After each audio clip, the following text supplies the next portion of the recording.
This video will discuss the use of a hitch tightener. Do you really need one of these things? Well, that depends on what you're doing with the hitch receiver on your vehicle. We'll get to that in a minute. But generally, the harder your vehicle ride is and the weaker your hitch system is, the more you benefit from using this device. This device is generically called a hitch tightener. I bought this one on Amazon for 13 bucks. This particular one is a Liberway brand. It's Chinese manufacturer, which I try to avoid for quality reasons often, but this one does appear to be of very good quality with a sturdy square U-bolt and stainless steel parts. You're going to want to spend an extra buck or two to get one with stainless steel U-bolt and nuts. And don't let a rubber coating on the U-bolt influence you. You really don't need that, and you really don't want that. You can see here the U-bolt, the clamp, and the nuts and the washers that come with it. So here's the deal. A standard trailer hitch system is designed for pulling trailers. Well, that shouldn't surprise you.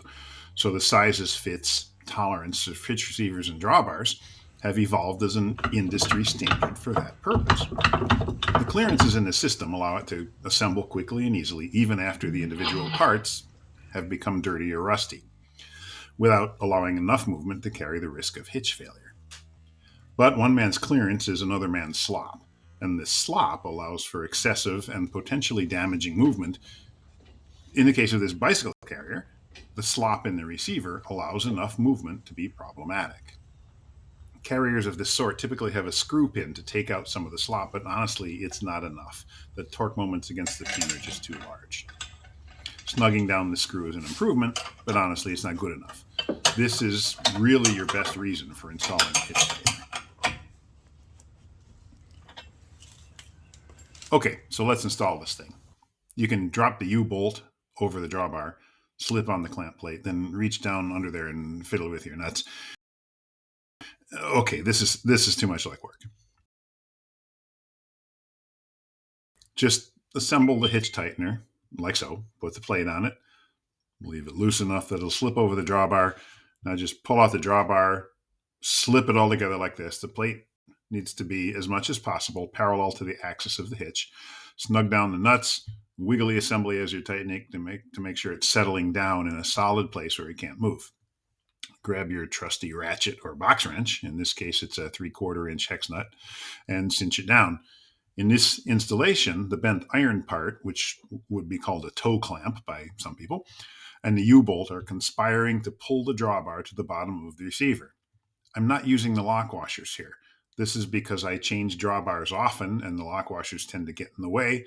And I also puzzle over what benefit a lock washer is when you've tightened it against a flat washer, which you'd use a flat washer because there are slots here.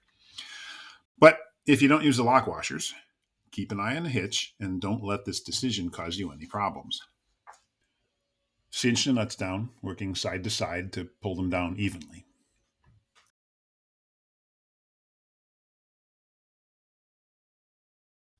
This next image shows the hitch receiver and drawbar with the tightener in place.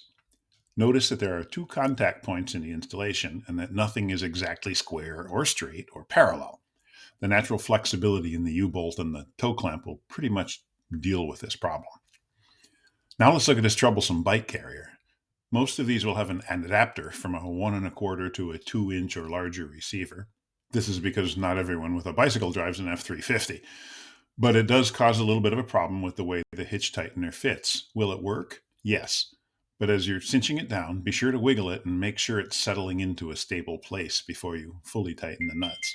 For my part, I'm going to take a piece of 3x3 by 1/4 inch angle iron and cut and drill it to make a more properly dimensioned clamp. Not everyone has the wherewithal to do this little bit of metal work, but a local shop could do it for a nominal fee. Or your handy uncle can do it with no more tools than a saber saw and a good drill motor or drill press. So the bottom line is, for trailer towing, the hitch tightener might have a functional effect on a particularly badly worn hitch system, or if you're towing an unusually unstable trailer. Isn't that fun? But mostly it just keeps the hitch from making noise, and maybe that doesn't bother you. It doesn't bother me.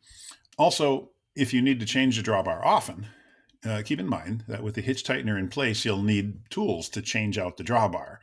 But if you're using your hitch tightener for a non-trailer use, like a bike rack or a cargo box, the hitch tightener really is a worthwhile addition to the system. Vanna and I hope you found this video informative and worth your time. If so, be sure to like it, as it will help others find it more easily. Thanks, and safe towing.